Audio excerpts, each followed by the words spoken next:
Right, let's talk one-day batting with Kumar. 2 new white balls, 2 bouncers and over.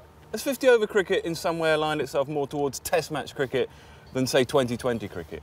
Probably, especially the first 10 to 15 overs. The reason being mainly the two white balls. The white balls swing a bit more, I think, than the red ones early on. And batsmen, they do try to put pressure on the bowlers, but they also are a bit more circumspect than they used to be. And it's a necessity because with the new fielding restrictions, you always have a great opportunity to catch up at the back end. So getting a good solid start with as few wickets lost early on as possible is the best way.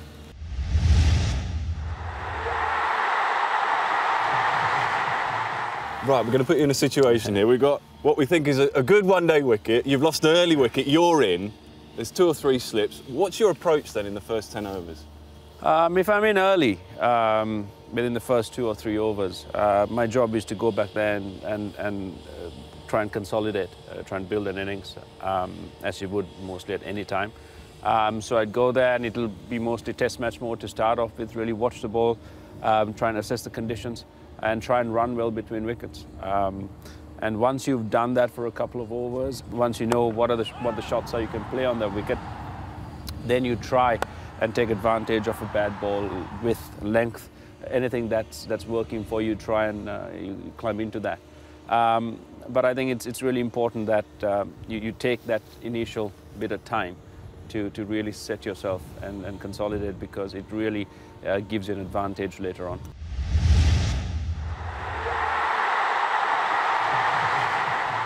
How important is it that you stack your top 3, top 4 with Test match players then? I mean, gone are the days where you have to think about pinch hitters. Yeah, I think pinch hitters, they've gone out of fashion.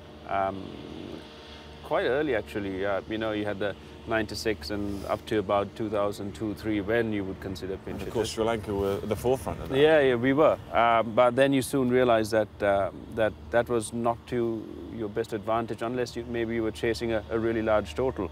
These days, you might find someone thrown in as the inning progresses, maybe after the 35th over, to take advantage of a power play.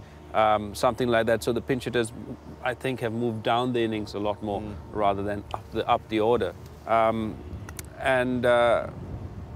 Like I said, it's good batsmen batting for a long period in one-day cricket right now gives any side a huge advantage. You set a target in the first 10 overs? You have targets all along.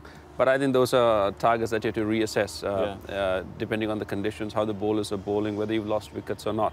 But the real key is to have a foundation from which you can launch.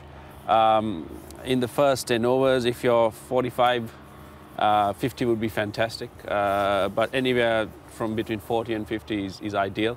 That's not always the case. Sometimes you're 35. That's fine, as long as you have good wickets in hand. But if you're an opener, I think the right attitude to have is, look for bad balls, look to score all the time. If it's not there to hit, you leave.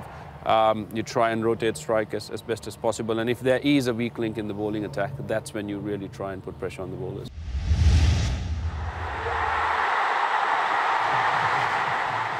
You and Mahela, quite brilliant against spin. Just give us a bit of an insight as to how you might play spin. Mahela and I played quite differently. He's got a lot more shots than I do against spin.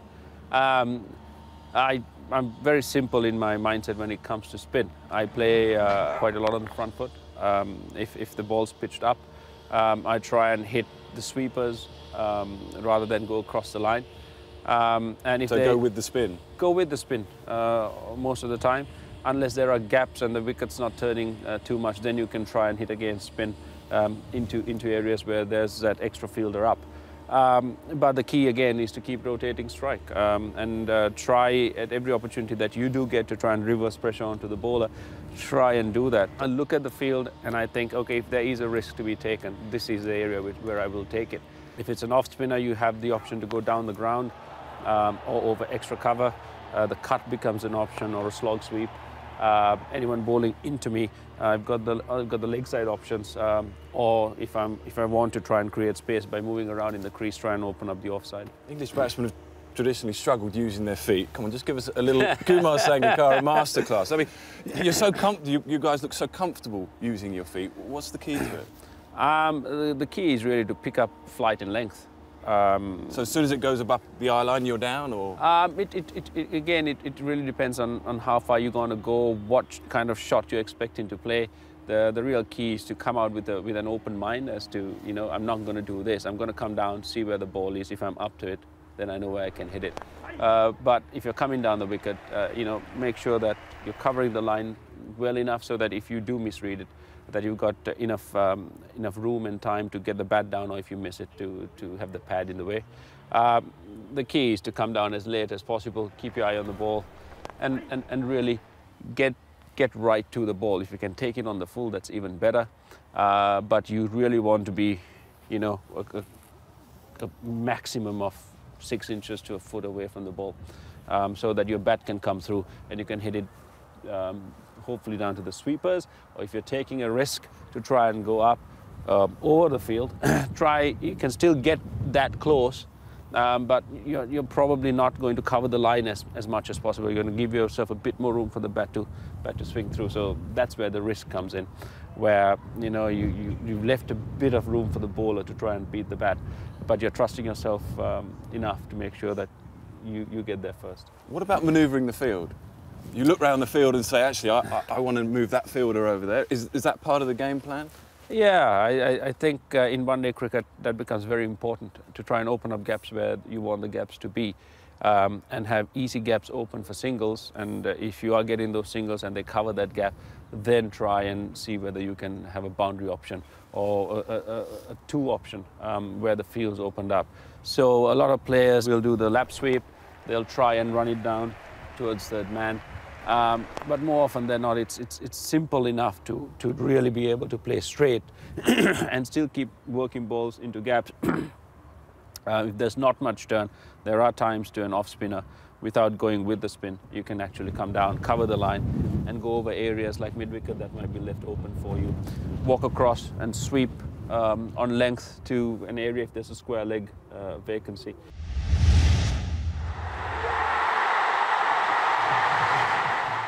Something that baffles us in the commentary box regularly is the power play overs. Yeah. Wider sides constantly leave it to the last moment to take. What's your take on that? Well, I think power play overs are a bit tricky. It all depends on the way you approach it. I think the key is, no matter how well you play a power play over or overs, thinking about 50, 55 runs, I think that's way too much. The thing is to keep it simple, play it over by over, treat it like another small innings within the larger game. Try and rotate strike as much as possible. If you do go at 5 or 6 and over, you're going to get 30 runs. You chuck in a couple of 3 or 4 boundaries there, you're going to go past 40. And that you can do with very little risk. The thing with the power play overs is that once the field comes in, sometimes you feel crowded and you think, oh, no, the single's not there really, so I'm just going to try and hit the ball as hard as I can, and I think that's the wrong way to go about it.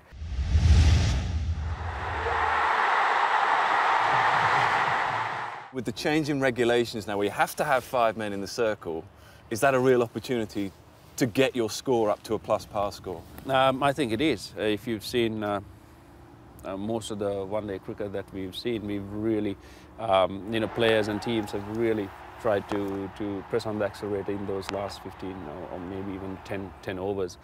Because of the new rule, even once the power play overs are finished, you still have great options to take on the field with. Bowlers are constantly under pressure, even though there are 2 bouncers. It sometimes is very difficult to try and cover the entire field, because you bowl 2 bouncers, what are you going to do after that? If you bowl 2 bouncers, are you going to have your fine leg and your square leg down? That gives you an option if you do pitch up for a batsman to try and take you down the ground. Batsmen nowadays are very skillful. They move around in the crease. They come out to fast bowling. Is that something you look to do? I think you have to. They're all options you take once your normal options have you've kind of exhausted them, and you still think you need to do more to try and score quicker or faster. But the real key is to keep things as simple as possible. All players have areas they like to score in. You've got to try and maneuver the bowling there, or if not, you've got to have enough options to try and go over other parts of the field that maybe you're not traditionally comfortable with, but the situation calls for it.